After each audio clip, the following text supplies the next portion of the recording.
Hello, hello, hello. My name is Lee Kara. This is a brand new thing that I'm doing. I've been offering free readings and doing them privately, but now I'm offering free readings and showing them publicly. I'm hoping that the people who are on the same energetic cycles or need the same type of message will be drawn to the videos, to the readings for people that I'm doing readings for. So, this particular reading is for Sue. Sue, let's go ahead and get started. I'm gonna, please excuse the wiggly here. It'll settle down in just a second. We're gonna start with a rune for an overall energy of the reading for Sue. Okay, so you have the rune Nafis. Now, this is the rune of constraint. When I do the runes, I do like to read it directly from the text. Before we get started, let me say that these readings are for you. This reading is for you. The universe speaks to me the way that I understand, but again, the reading is for you. So if you notice something on a card, if you see something that's a synchronicity, if I say a word, say a phrase that connects to something in your life, if one of the phrases that I read, if one of the pictures connects to you, just because I don't mention it doesn't mean it's not a message for you. If you know about tarot and you interpret a card differently, stick with what you're doing because the message is for you. The universe speaks to me the way that I understand and I explain it, but it also is here to give you direct messages. So this is the rune of constraint. It is the rune of necessity. It is the rune of pain. This is the necessity of learning to deal with severe constraint. It represents the obstacles we create for ourselves as well as those that we encounter in the world around us, and both can be equally difficult to handle. The role of this is to identify the shadow, to identify the dark, to identify those hidden spots where the growth has been stunted. And that creates little boo-boos that are often projected out into the world or onto others. Don't take the world personally. Work in that shadow. Look at what's in your nature that is attracting what is in your life. And when you can look on this constraint, necessity, and pain with a smile, then you'll see how much they can help you. So we don't know how this is going to tie into the rest of the reading. It also says this is a time to pay off old debts and to restore harmony, if not harmony, rather, at least balance. Mend, restore, redress. When fishermen can't go to sea, they repair the nets. Let the constraints of time serve you in righting your relationship to yourself. Be mindful that rectification must always come before progress. Consider the uses of adversity. So that's the overall energy of the reading, which leads me to think might be a little different than what you think is coming. One of the things that you had specifically asked me was about the energies that are around you. We're going to address that after the general reading. What I'm going to ask here is, what does the universe want to say to you? Right now, they're saying to you that pain and constraint and things that seem like they're horrible are actually necessary for you in this moment, right where you are, right this minute. All right, so what's the overall energy of what the universe wants to say to Sue right now? The overall energy of what the universe wants to say to Sue. Okay. I'm not a cutter. I don't usually cut the decks, but sometimes they tell me to. Okay. Oh, that was a quick one. Seven of Swords, Knight of Hats. What is the obstacle in Sue's energy? What are the obstacles, challenges, Sue's energy right now?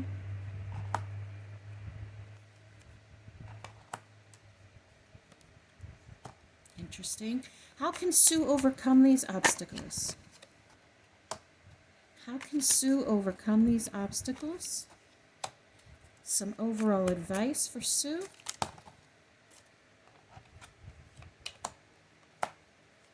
What doesn't Sue know that would help her? What doesn't Sue know that would help her? What doesn't Sue know that would help her? Okay. And an overall outcome for Sue. Interesting. Okay. So we'll stick that up there. That looks good. So we're going to start out with the overall energy here. You have the 7 of flamingos and the Knight of hats. In traditional tarot, this would be the 7 of swords and the Knight of cups. The Knight of Cups brings a message of love, a message of kindness, a message of connection. Now, the 7 of Swords traditionally is about deception. In this particular deck, the person who drew this, the person who created this, sees it more as confidence. You can interpret this however you like, because I'm actually getting a little bit more of a sneaky... I'm getting the offering of love is not necessarily what you think it is, or the offering of compassion of whatever is not necessarily how it's being presented. Is the message that the universe is trying to give to you. What is being offered to you is not necessarily what it seems. Doesn't necessarily mean that it's a bad thing. That would be up to your interpretation of this card, but it's not exactly how it looks. What is the challenge for Sue in this? You have the King of Oysters reversed. The King of Oysters is the King of Pentacles. That would be the King of Abundance, having love, whatever you consider abundance to be, including financial abundance, and that is reversed. Now, the King is the highest, obviously, he's the ruler of the Pentacles, and he tends to be a very steady, routine-centered type of an energy for me. And if you look at this, this is the White Rabbit, and what is he always saying? I'm late for a very important date. So it is reversed. So I feel like part of the obstacle is feeling a stableness to your own security, abundance, etc., etc. And that's kind of backed up by this 10 of oysters, 10 of pentacles reversed, and the King of hats reversed, which also ties into our first row of the overall energy. So the 10 of oysters in the upright position is like happily ever after. It's like all of your dreams coming true, not just with love, but also with abundance. Like everything working out exactly the way it is. Now, you can see there's 5 down here on the table and 5 up here at the mirror. Almost like self-reflecting, okay? And so 5 oysters is about feeling like you're left out in the cold.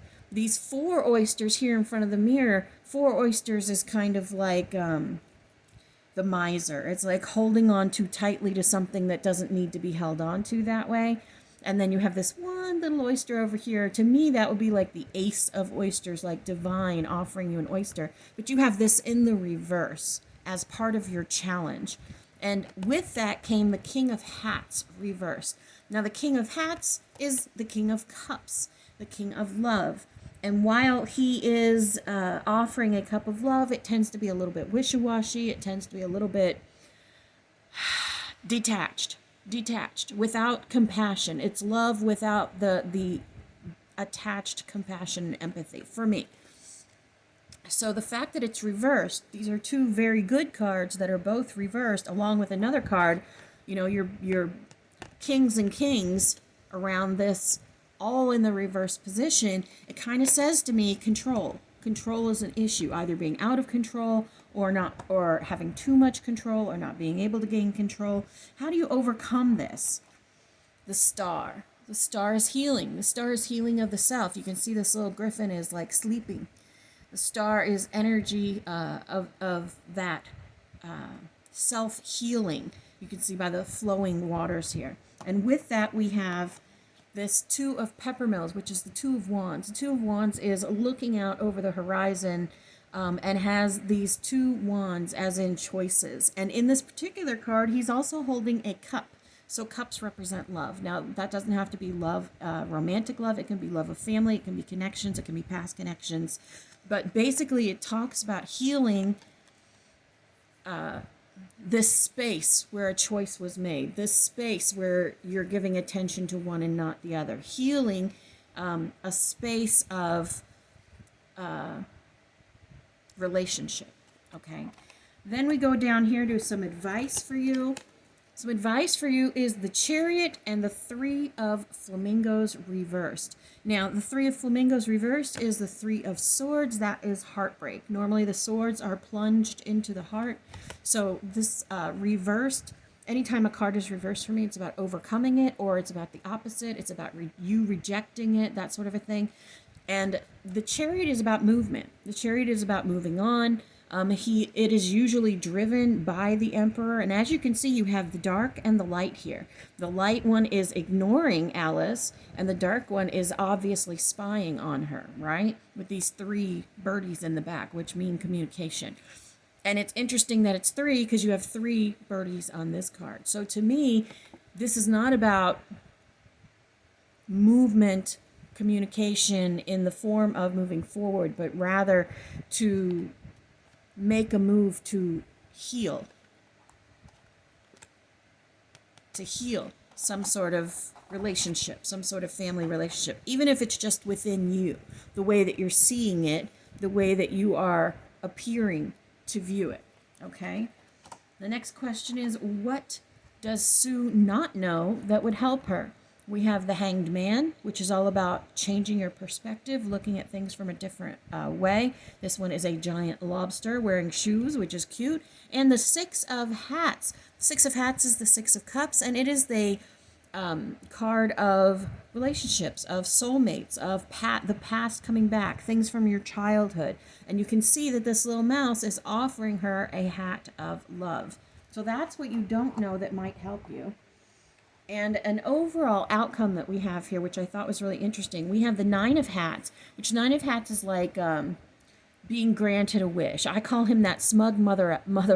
I'll censor myself. Smug mother effer. Because on a lot of the readings, it's like a drunk guy. A lot of the cards, it's like a drunk guy kind of sitting there smugly staring at you like, see, told you so.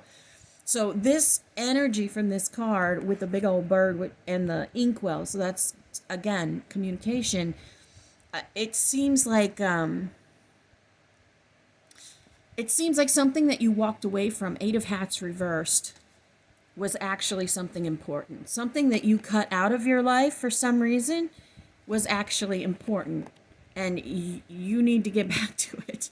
Or you need to recognize it and adjust it. All right, so, all right, universe, what can you tell me about this? Move on. Okay. Tell me about the energy around Sue. Tell me about the energy. She wants to know if there are presences or energies around her. Tell me a little bit about that. Now, let me tell you while I'm shuffling this deck that I was not going to use this deck. I didn't pull it out. I got a nudge to pull it out, but then didn't. And after I sat down and got everything set up, the universe went, you're missing something. So I went back and grabbed it.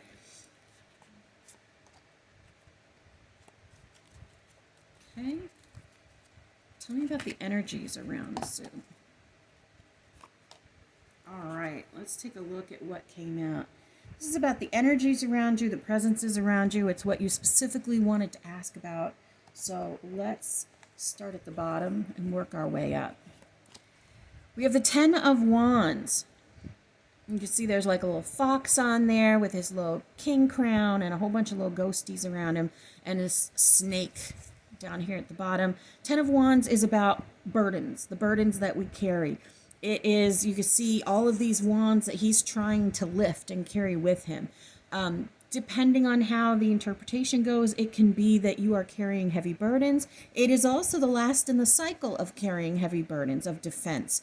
So the energy around you right now seems to be a defensive mode, like your 10 wands are going to, up until now, your 10 wands have been protecting you, but now you're starting to think that maybe you need to drop them. Maybe you need to let go of those defenses.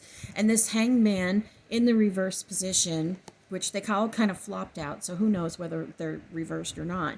But this Hanged Man is kind of saying the same thing, and you got the Hanged Man down over here. So now we have double cards showing up. Next, we have the Five of Wands. The Five of Wands is about battle. It is about fighting where there is no fight, fighting where it's not necessary, feeling like you have to fight your way to the top through storms. You see this little squirrel under here with his little king hat on there. He seems precariously balanced underneath of these 5 swords while the world, or 5 wands rather, while the world is coming at him, while the lightning bolts and the fire is coming down at him, and he's trying to be all zen and whatnot down here with his little flower, okay? Next one is the 4 of Pentacles, which we talked about on this 10 of Pentacles reverse. This is about the miser. So the 4 of Pentacles is about the miser. The miser holds on too tightly to things and doesn't easily let them go. They hold on too tightly to the way that they believe, to their love for people, and it energetically stops things from moving when you try to hold on to anything too tightly, whether it's a belief or a person. We have the 9 of Pentacles reversed, and this one is very clearly telling me reversed. As you can see, this is a person who is ripped open, and we're looking at their insides. The 9 of Pentacles is like the Empress in the Minor Arcana, and you can see all of the wounds in the Empress. You can see all of the pain in the Empress. Balance is necessary. This 2 of Pentacles is all about balance. It's all about balance for you. It's very interesting, the images on this card with the little spider and the spider web. We have the skull split in half by money. Okay, so like separation due to lack thereof or due to money.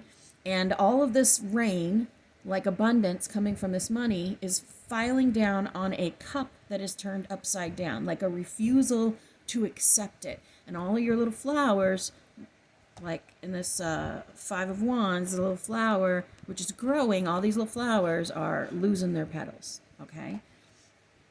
So this is about the energy that is around you, any presences that are around you. What are we, okay. Okay. Let's pull this deck. And again, this is about you. This is about your messages, what you see in it. My interpretation is just how I'm seeing it, because the universe knows how I think. But anything that you're seeing, anything that you're feeling from it, definitely lean into that, because this message is directly for you. A little bit about the presence around Sue, or presences, multiple. A little message for Sue about or from the presences around her, the energy that she's feeling. What can she do? Okay. All right, I guess they all want to come out. Sue, warrior woman, have you answered your deepest calling? Have fun. Celebrate. Don't be too serious.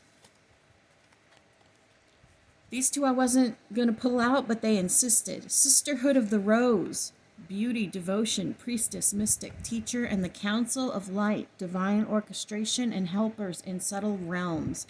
Then we had this one that flew out upside down. Starseed. What lights you up? This is what your peeps are trying to say to you. This deck, I don't know anything about it. I have almost never used it. It's just not my thing once I got it, but it really clearly said that you needed to see it. So, what does Sue need to see? What message do you have for Sue? What would you like her to know about her energy, about the presences around her?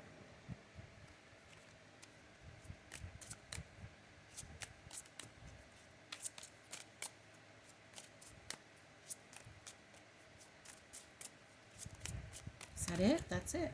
All right.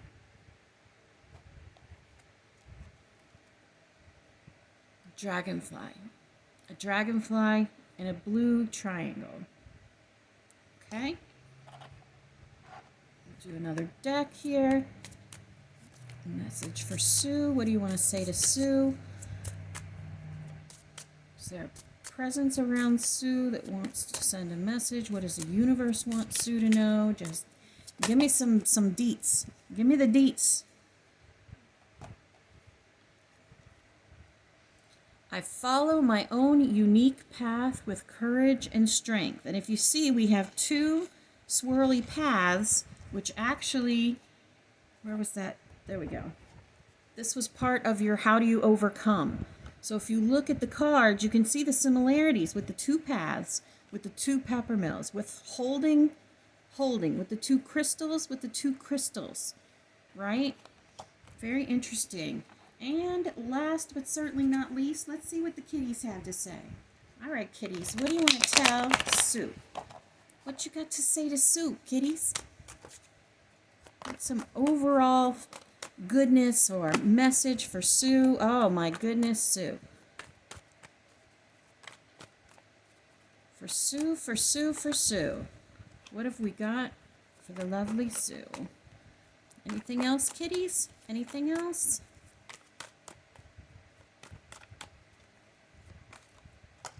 All right, that's it. So for the third time in the reading, you got the Hanged Man in the reverse position. They are really asking you to shift your perspective. They are really asking you to look at things from a different perspective. And then we have the Seven of Pentacles. Very interesting. The Seven of Pentacles is about seeds. It's about seeds that have been planted and you're watching them grow. After that is the Eight of Pentacles, when you pick the pentacles and then you're making things with them. So this is a time of planting your seeds, of watching the things you've already planted grow and taking care of them and watering them and recognizing that things are in the process is how I'm seeing that. All right, I guess that's it. Thank you so much, Sue. I appreciate it. Thank you for anyone out there who's watching. If you would like to get a free reading, feel free to comment below. I'm going to set up like a page on my website where people can sign up and fill out like a little Google form. I really appreciate this. Thank you so much, Sue. Thank you to everyone who is watching. You are beloved, you matter, and you are so loved.